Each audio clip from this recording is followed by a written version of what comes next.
대한민국 정치의 새로운 100년을 준비한다. 21세기형 국회 싱크탱크 정치연구소 영앤철. 정치권에 보내는 고급진 비대면 정치 컨설팅, 오늘도 뜨겁게 분석해 봅니다. 정치는 데이터다, 정치는 과학이다, 위너는 어떻게 결정되는가. 저자 박시영 대표. 네, 반갑습니다. 박시영입니다. 정치는 엑스파일이다, 정치는 논쟁이다. 장성철 대구 가톨릭대 특임 교수, 어서 오세요. 네, 장성철입니다. 예, 이번 한 주는 가장 뜨거운 이슈가 뭘까? 언론중재법인 줄 알았는데 후반기는 윤희숙 의원이 네. 사퇴 카드로 그냥 이 모든 뉴스를 잡아먹고 있습니다. 네.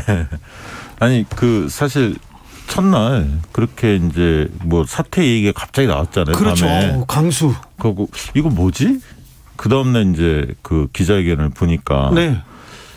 굉장히 화가 나 있더라고요. 윤희숙 의원께서. 네네. 누군가를 향해서 굉장히 화가 나 있는데 첫 번째 이제 권익위나 민주당 쪽을 향해서 이야기하시는 것 같아요. 불법이 아니고 권익위에 끼워 맞추기였다, 막 그렇게 권익위한테 그러니까 일단 집중했죠. 왠지 그 정치적 탄압의 그 성격으로 몰고 가고 싶었던 것 같아요. 예. 본인은 정당하고 부모님도 농사지로 가려고 했던 건데 네. 왜 이 건을 그렇게 묵냐, 네. 비리 의혹으로. 여기에 대해서 이제 불만을 토로한 것 같은데 분노의 메시지가 많이 나왔어요. 분노의 메시지를 내자마자 언론에서 책임 정치, 배버의 책임 정치를 여기서 봤다면서 너무 많이 띄우고 정치 평론가들도 존재감을 높였다. 예. 대선 후보로서 차기 서울시장감 여러 얘기가 나오던데 저는 그 얘기를 들으면서 저 아니죠? 아니에요. 저 네. 실명도 거론할 수 있는데 장성철 교수는 그렇게 얘기하지는 않죠. 좀 수준이 떨어지더라고요. 네. 평론하는 수준이. 왜냐하면 부동산 문제는 국민들이 가지고 있는 상식이라는 게 있습니다. 그리고 예. 너무나 잘 알아요. 네. 그리고 농지들을 어떻게 그 투기성으로 확보하는지도 너무 잘 알고 있습니다. 국민들이. 실컷 봤지 않습니까? 다 알지 않습니까? 근데 이런 다 아는데 제가 볼 때는 좀 자기가 넘어간 거 아닌가 그런 생각 아닙니다. 강하게 이야기하면 네. 이게 이제 사그라들 줄 알았던 것처럼 생각돼요. 그렇게 얘기는 한 것 같은데 기자들이 뿔따고 난 겁니다. 화가 난 거예요. 불타고 가나요? 네, 그래서 전부 다 세종시에 내려간 겁니다. 네. 지금 하나씩 취재하다 보니까 여러 의혹들이 지금 계속 쏟아지고 있고 그래서 이제 오늘 또다시 초강력 메시지를 냈죠. 네. 어떻게 보면 공수처에 수사하라. 네, 그것도 사실 얘기를 합니다만 공수처가 요구한다고 바로 수사하는 것도 아니고 어차피 지금 경찰 특수본에 넘어간 상황 아닙니까? 권익위에 넘겼기 때문에 경찰 수사는 이루어질 수밖에 없거든요. 본인이 수사를 하라 마라 하기 전에 당연히 그거는 수사할 수밖에 없는 상황 아닙니까? 조사를 먼저 하겠죠. 특수본에서. 그래서 수사 사안이 된다면 수사를 하는 건데 오늘 이제 아버님에 대한 이야기를 했습니다. 네.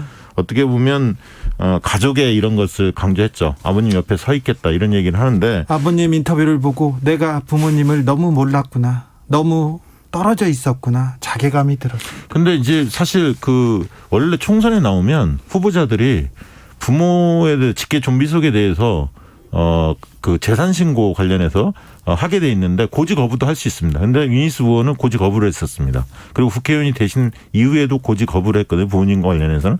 그래서 이제 그 이유도 뭔지는 모르겠습니다. 할 수 있습니다. 고지 거부를 할 수는 있는데 과연 아버님의 그런 어떤 재산 상황 이런 부분들을 전혀 몰랐던 건가 좀 명쾌하게 해명된 상황은 아닙니다. 앞으로 좀 지켜봐야 할 것 같습니다. 장성철 교수님. 저는 이 얘기 안 하고 그냥 조국 씨 얘기나 그냥 이재명 씨 얘기나 하면 안 될까요? 지금 윤희숙 의원 얘기로 지금. 네. 저는 이렇게 생각해요. 너무 과한 반응이 사건을 더 크게 만들었다라는 생각이 듭니다.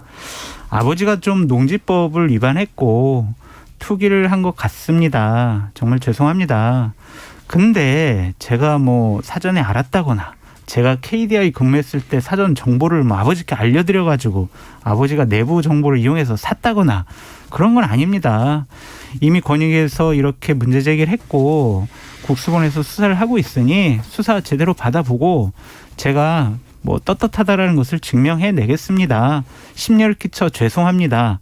요 정도로 했으면 괜찮았을 것 같아요. 그렇죠. 그 정도로 근데 가만히 있었어도 괜찮았을 거예요. 네. 같이 이렇게 갔을 거예요. 근데 저도 깜짝 놀랐어요. 첫 반응을 보고. 네.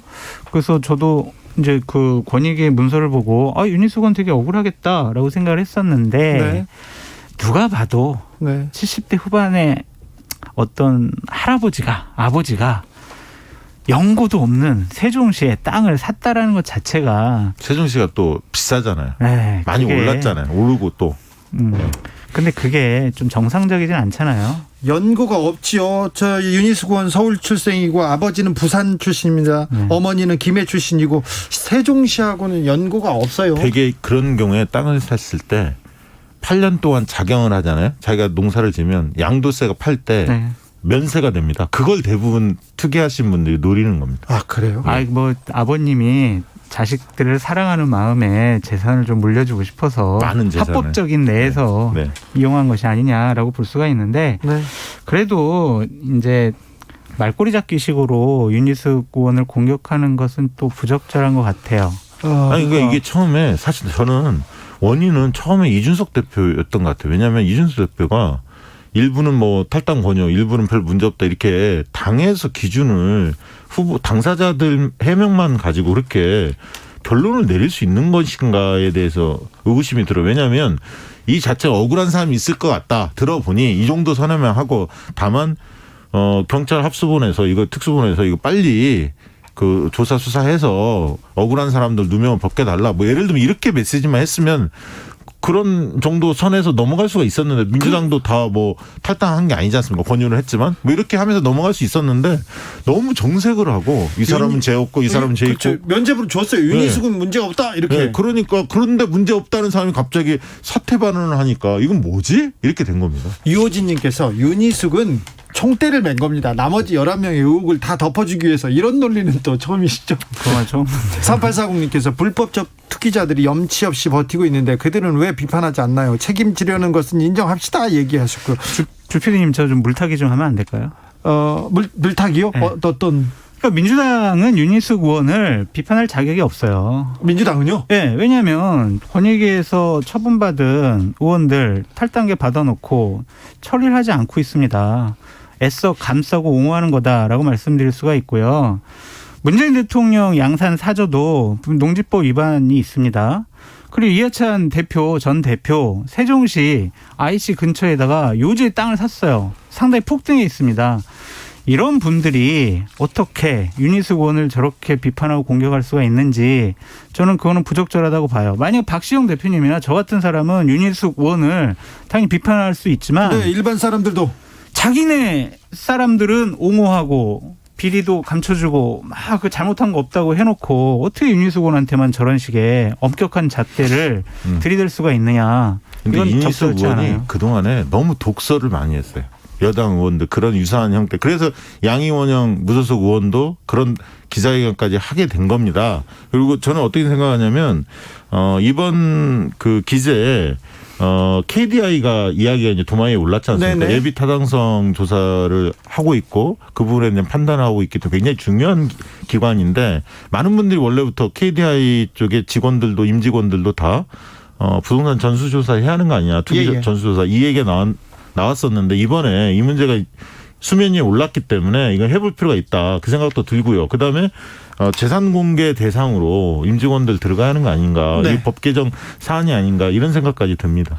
고선홍님께서 윤희숙과 김연아 의원 둘 다 뭔가요? 1급수 맑은 물인 듯 얘기는 하더니 네, 곤혹스럽고 좀 창피한 일이죠. 네. 어쨌든 네. 네, 그런데 이제 그만하시죠. 이제 장설준 소장의 얼굴이 굳어졌습니다. 그러니까요. 예. 윤희숙 의원이 예전에 나는 임차인입니다 이걸로 떴는데 그때 임차인 분이 아니라 그 특공 아파트를 가지고 있고 이걸 가지고 임차인입니다 연설 후에 이렇게 매각했지 않습니까? 근데 이거 가지고 문제 삼는 건 좀 과한 공격 같아요. 왜냐하면 이거는 정부에서 세종시 근무하는 사람들 특공을 주겠다고 해서 신청을 한 거였고 그리고 본인이 안 팔고 지금까지 가지고 있었으면 훨씬 더 많이 더 올랐을 거예요. 그 아파트 가격이.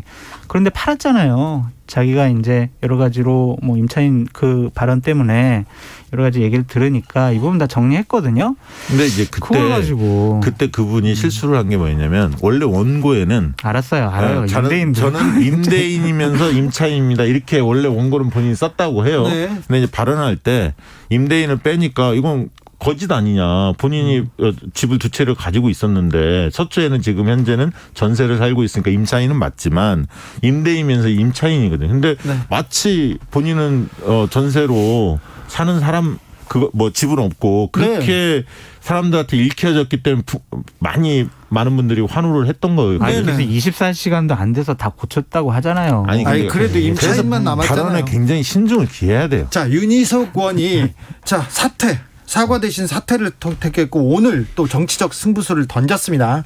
무혐의 나오면 이재명 사퇴하라, 김어준 몰아내야 된다 이런 얘기를 했는데 요 승부수는 또 어떤 그거는 파장이? 좀 나는 황당하더라고. 나는 이재명 지사가 뭔 얘기를 한 것이 있는지 알고 찾아봤어. 캠프에서는 그게 아니라 뭐 김남국 의원이나 여러 몇몇 의원들이 이야기한 걸 가지고 이재명 지사 무슨 사퇴하라 이런 식으로 논리를 피니까 굉장히 어떻게 보면 본인이 이번 발언들도 순교자 행세를 한 거 아닙니까?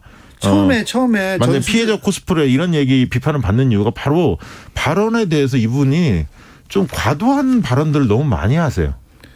네. 처음에 투기 의혹이 나왔을 때도 그 자기를 잡기 이재명을 공격하니까 자기를 잡기 위해서 권익위에서 나섰다 이런 얘기도 했는데 왜 김어준은 여기에서 나오는지 좀. 아니 뭐 친정아버지 때문에 그 발언 때문에 아하. 김어준 씨가 뭐라 했잖아요. 네. 그래서 그 발언 말꼬리 잡은 거에 대해서 좀 기분이 상하셨던 것 같은데 네. 어쨌든 이것도 조금 좀 과한 공격이 아니냐라는 생각이 듭니다. 2460님께서 진심으로 사죄하기보다는 서로 네가 너 더 나쁘다고 이렇게 국회의원들이 정서고 수준인지 국민들께 미안하지도 않은지 이렇게 얘기했습니다. 윤희숙 의원 얘기를 했더니 장성철 교수가 계속 슬퍼해가지고 슬퍼 보여서 오늘 뭐 기분 안 좋은 일이 있는 줄 알았어요. 네. 고개를 자꾸 숙이고 그래서. 오늘 마지막 날에서 슬퍼 보여요. 그렇구나. 네, 자 정치연구소 영앤철은 오늘 마지막입니다. 그런데 또 어떤 연구소가 가동될지는 잘 모르겠습니다. 자, 여야 대선 후보들 부동산 거래 다 전수조사하자 이런 목소리 커지고 있는데 이 목소리는 어떤 파장이 나올까요? 그분이 가장 좀 마음적으로 불편해 하시겠죠. 그분이라면? 그분이 네, 누구죠? 그분이요. 아시잖아요. 저는 그분도 환영한다는 얘기가 나와서 깜짝 놀랐어요. 그러니까 이게 다른 대선 후보 같은 경우에는 여러 가지 검증을 많이 받았는데 정치인들 검증 많이 받죠? 네, 지금 이미 현직은 이번에 네. 다 받은 거죠, 사실은. 대선 후보 지금 1위를 기록하고 있는 그분 같은 경우에는 본격적으로 공식적으로 검증받은 적이 없어요. 그러니까 뭐가 나올지를 모르는 거죠. 아니 그분도 검사로서는 자기 재산에 대해서는 검증 신고만 했지 그거를 언론이라든지 예를 들면 아하. 여당이라든지 상대 진영에서 제대로 검증한 적은 없잖아요. 이미 그렇죠. 윤석열 장모에 후보는. 대해서 장모의 충남에 뭐 그런 땅에 대한 이야기들이 언론에 보도된 적도 있었잖아요. 그러니까 네. 이제 그런 부분들이 검증이 되겠죠. 네. 네, 그러니까 근데 이거는 아까 있던 현직 의원들은 이번에 이미 했기 때문에 저는 기존 정치인들 중에는 큰 문제가 없을 것으로 보여집니다. 근데 거의 이거는 모든 의혹이 윤석열 후보한테 집중될 가능성이 있습니다. 저는 윤석열이라는 단어는 쓰지 않았고요. 그분이라고 했고 네. 여론조사 1위 이렇게만 얘기했죠. 먹방 잘하시는 전수 분. 조사를 하든 안 하든 네. 어차피 이건 다 나오고 검증받아야 될 문제일 것 같아요. 그렇죠. 두려워하지 말고 체계적으로 잘 준비하시라라고 말씀드리고 싶습니다. 네. 네, 뭐 그거는 뭐 지금 그 야당의 국민의힘 주자들이 다 뭐 합의를 한다면 모를까. 네. 이 강제할 수는 없는 거잖아요, 사실. 강제할 수는 없어도 또 이 검증을 피할 수도 없잖아요. 이제 뭐 홍준표, 유승민 뭐 이런 분들이 어쨌든 이 문제에 대해서 강하게 이야기할 가능성은 있죠. 네. 만약에 경선 등록을 한다면 네. 본선에 만약에 이런 의혹을 가진 후보가 본선에 올라가서는 안 된다. 홍준표 후보가 지금 제 이빨을 갈기 시작했는데 가만히 있겠어요? 오늘 메시지가 너무 셌어요. 뭐라고 했죠? 좀 읽어드리기도 좀, 네. 좀 그런데요. 개만투 못한 사람들이 정치판에 기웃거리는 지금의 배신자? 자태 참 유감스럽다 이런 표현을 썼습니다. 그래서 아무리 안개 속 정국이라도 상가지구는 되지 맙시다. 굉장히 격앙된 표현을 네. 썼어요. 상가집에 배신하면 안 된다고. 그런데 너무 이거 가장 혐오하는 부류는 배신자들이다. 아니 근데 상대 후보인데 뭐 상대 후보끼리 이렇게 검증하고 이렇게 좀 날선 비판할 수는 있지만 너무 이게 거친 거 아닙니까? 거치는 것 같아요. 어쨌든 조금 수위를 좀 낮춰서 네. 해야 될 것 같아요. 그러니까 저도 요즘에 홍준표 후보의 지지율이 좀 올랐잖아요. 네. 여야 뭐랄까 야권 대선 후보 적합도 하면 20%를 넘는 조사들도 나오고 있습니다. 네. 그래서 상당히 그 윤석열 후보와 격차가 좁혀졌다. 네. 뭐 이익건 아니냐, 명실상부하게 이렇게 해석들이 많이 이루어진 상황이었는데 오늘 발언을 보니까 조금 놀랐어요. 김종필 전 총재죠. 네. 뉴욕에 참배도 했는데 페이스북에 이런 글을 올리셔서 뭐가 좀 기분이 언짢은 일이 있었나 이런 생각이 이제 좀 공세적으로 나오는 거죠. 네, 준비를 한 것 같아요. 내가 이제 2등 후보고 1등만 잡으면 된다. 그럼 결국에는 1등 후보의 가장 아킬레스건을 건들자라는 거고, 홍준표 후보 같은 경우에는 그래, 윤석열, 최재형 이 두 후보는 문재인 정권을 배신한 사람이야라는 프레임으로 가려고 하는 것 같은데, 저는 좀 동의할 수가 없는 게 문재인 정권의 공정과 상식이 어긋나는 그런 여러 가지 행위에 대해서 많이 대항을 했고 한 거를 해서 나온 거지, 배반했다라는 단어를 쓰는 것은 옳지 못하다라는 생각이 듭니다. 근데 유승민 후보의 전략이 최근에 이제 발언한 걸 보면 네. 윤석열은 홍준표가 잡고 네. 홍준표는 유승민이 잡겠다. 네. 이런, 그러니까 결국 윤석열 잡는데 홍준표 전 대표 후보께서 네. 이만한 사람이 없다. 앞장을 좀 서달라. 네. 이 요구인 것 같아요. 조성빈님께서 홍 의원님 이 배신자 프레임이 있지 않습니까? 이게 윤석열, 최재형, 유승민 의원까지 1타 3피입니다. 이렇게 얘기하는. 맞습니다. 네. 배신자, 이거는 또 TK에서는 배신자 이러면 유승민 의원을 좀 떠올릴 수가 있겠죠. 다이아몬드처럼님께서는 결혼 전 장모 문제가 뭐 이렇게 얘기하는데, 아무래도 부동산 거래 조사하면 대선 주자들의 부동산 거래 조사하면 윤석열 후보한테 집중된다라고 하는데, 이거 장모 문제 아니냐, 결혼 전 문제 아니냐, 부인 문제도 그렇게 시끄러웠는데 그래도 지지율 견고하지 않느냐, 이렇게 생각하는 사람들도 있습니다. 최근에 계속 지지 의향이라는 어떤 조사 문항들이 있습니다. 누구를 지지하면 끝까지 계속 지지하겠느냐 이런 걸 조사해 보면 윤석열 후보 가장 높아요. 아, 그래, 그만큼 견고합니까? 이제 지지층이 견고하다는 얘기죠. 네.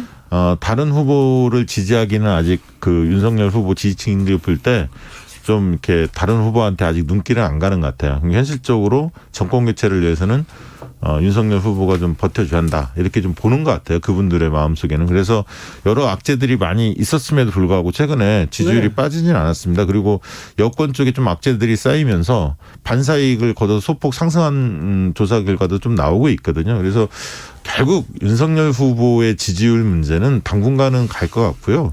이제 TV 토론회가 본격화되는 9월 중순 이후에 그 상황에서 과연 얼마나 잘 그 방어하느냐, 거기에 따라서 많이 달라지지 않을까, 그런 생각 듭니다. 물론 이제 몇 가지의 비리 의혹들이 나오는 있습니다만 그게 아직 확정된 건 없기 때문에 그것도 지켜봐야 할 것 같고요. 장성철 교수님. 국민의힘 지지층 한 60% 내외가 예. 윤석열 후보를 아주 강력하게 지지를 하고 있기 때문에 이 국민의힘 대선 후보 경선에서 다른 후보들이 윤석열 후보를 넘어설 수 있을까라는 거에 대해서는 회의적이에요. 윤석열의 설화, 윤석열 주변에서 계속 사건 사고가 나오더라도 지지율이 빠지지 않고 그 지지율을 받아먹는 후보가 없습니다. 없어요. 그게 왜냐하면 저는 양자 대결 저론조사 때문에 그래요. 그래요? 윤석열 후보만이 이재명 후보와 이낙연 후보를 이길 수 있다라는 여론조사 수치가 계속 나오고 있기 때문에 윤석열이 아니면 우린 정권 교체를 할 수가 없어.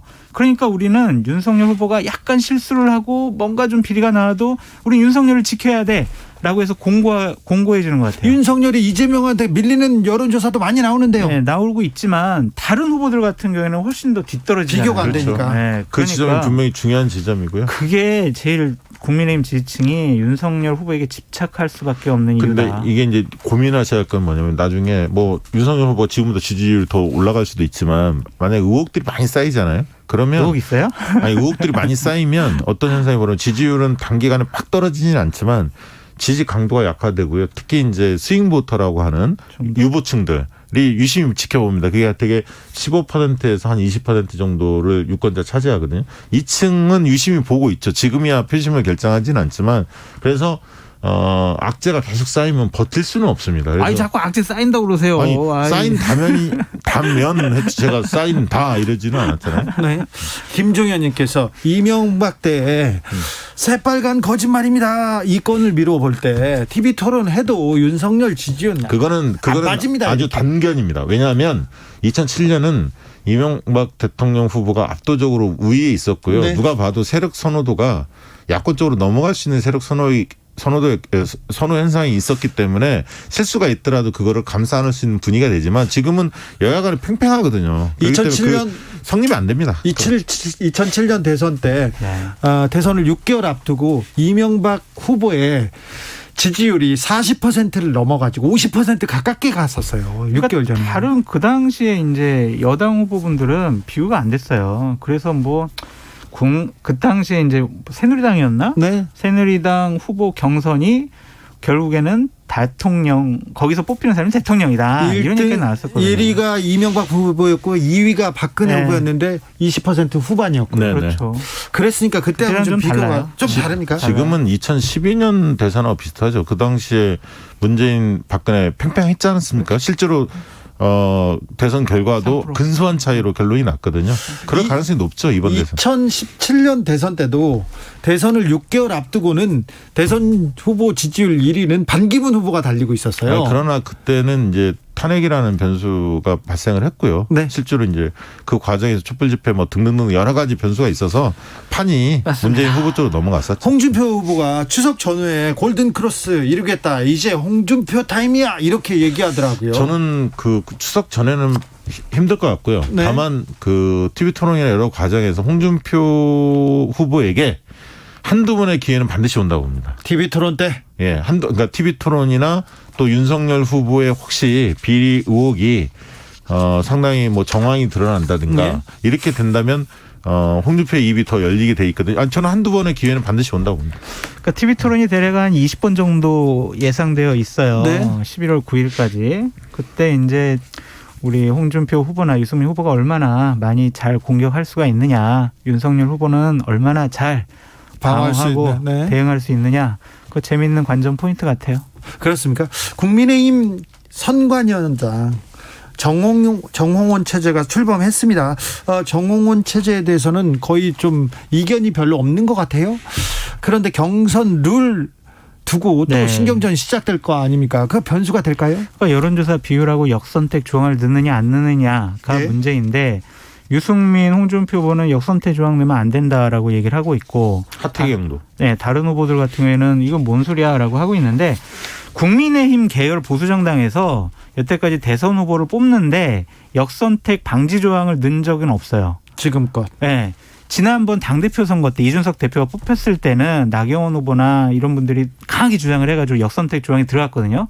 그때가 아마 처음이었을 거예요. 그래요? 그런데 국민의힘 당원 99조에 보면은요, 여론조사 대상을 국힘 지지자와 지지정당 없는 층으로 제한할 수 있다라는 당원이 있어요. 그래서 이걸 갖고 아마 다른 쪽에서는 역선택 방지 넣자 빼자 이런 식으로 논란이 많을 것 같아요. 이게 가장 큰 아킬레건 이거는 아킬레스건이 됐네. 역선택 문제를 어떻게 하느냐에 따라서 이득을 보는 사람, 손해를 보는 사람들이 지금 여론조사 상으로 보면 분명히 있습니다. 때문에 이 룰이 어떻게 결정되느냐가 거의 승패의 절반을 좌우할 거다. 네. 그렇게 보기 때문에 불리하게 작동하는 사람들은 가만 안 있죠. 네. 그러면 내분이 굉장히 격화될 가능성이 높습니다. 하나만 더 얘기해 드리면, 근데 모든 후보들의 대리인들이 이 부분에 대해서 합의를 보지 않으면 현행대로 갈 수밖에 없을 것 같고요. 솔직히 1,000명, 2,000명 여론조사 하는데 역선택이 그렇게 결과의 대세를 좌지우지할까? 바꿀 수 있을까? 그 점에서는 좀 회의적입니다. 아니, 그리고 저는 당심이 50% 있잖아요. 당원 투표가 50% 이미 반영이 되거든요. 국민의힘 룰 속에. 그러면 이제 당심 절반, 민심 절반 이렇게 하자는 거 아닙니까? 취지는. 그리고 윤석열 후보가 민주당 지지층이나 무당파들 뭐 이런 분들한테 지지가 옛날보다 높지는 않아요. 그러니까 비호감이 좀 높아졌다는 얘기인데, 결국은 본선에서 윤석열 후보가 승리하려면 상대 진영에 있는 사람들도 비호감을 낮출 수 있는 그런 부분은 필요한 겁니다, 사실. 그러니까 1등 후보니까 통 크게 당에서 결정한 대로 따르겠습니다. 이런 그 모습 선언이 보이는 게 먼저 좋은 것 나와야 같아요. 되는데. 그럼요. 근데 안 나오네요. 안 나오네요. 자, 그러면요. 지금 뜨거운 언론중재법 개정안이 네. 통과되느냐 안 되느냐, 이거 대선에서는 누가 유리할까요?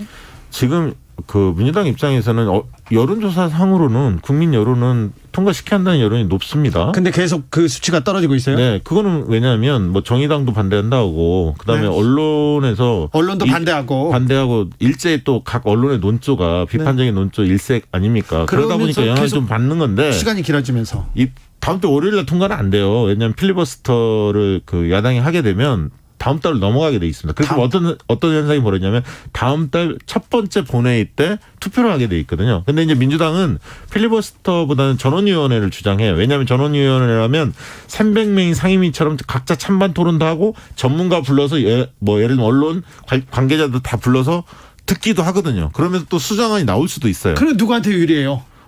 전원위원회 쪽을 민주당은 하자는 입장이죠. 네. 근데 이게 만약에 통과되면 저는 대선에 영향 없다.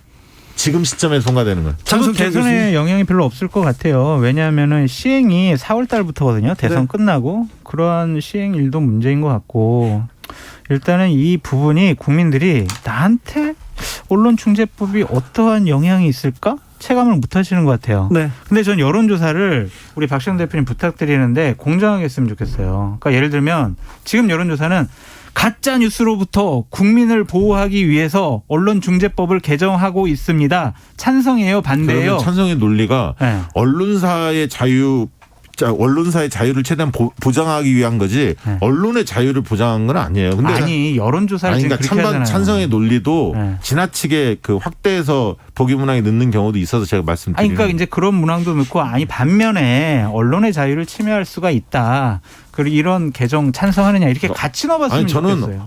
언론사들이 언론 매체가 이런 프로그램에서 이해 당사자잖아요. 이 문제에 대해서. 그러면 찬반 논리에서 굉장히 균형 있게 다뤄야 돼요. 근데 지금 그렇게 하고 있습니까 과연? 그래도 어쨌든 얼마 전이죠. 8월 달에 문재인 대통령께서 말씀하셨습니다. 언론의 자유는 누구도 흔들 수 없다라고 말씀하셨기 때문에 헌법 21조의 언론의 자유의 가치를 지키는 집권 여당이 됐으면 좋겠다라고 말씀드립니다. 시민의 언론의 자유는 오히려 보장하는 쪽이죠. 이 부분은. 이 부분은? 언론사 기자들은 약간 신경 쓰이는 대목은 있지만 시민들은 훨씬 어떻게 보면 시민의 자유를 확보해 주는 거죠. 1시간 정도 시간 주시면 토론. 네, 0345님께서 이건 제 느낌이에요. 그냥 느낌인데 장 교수님이 박 대표 좋아하시는 것 같아요. 다른 분과 방송할 때는 까칠하신데 박 대표님과 이렇게 방송하실 때 완전 듣기 좋다고요 얘기합니다. 감사합니다. 장성철 교수님은 개강 때문에 오늘 정치연구소의 마지막입니다. 다른 자리에서 뵙게 될 거니까 너무 걱정은 마시고요. 끝인사 좀 하면 안 돼요? 네. 주진우 앵커님의 지혜와 박시영 선배님의 탁견을 배울 수 있는 정말 좋은 행운이었던 시간이었습니다. 감사합니다. 아이고, 말씀 감사합니다. 고생 많으셨어요, 감사합니다. 교수님. 오늘 고생 많으셨습니다. 네. 저는 잠시 쉬었다가 6시에 2부에 이어가겠습니다. 장성철 교수님 그동안 수고 많으셨습니다. 감사합니다. 감사합니다.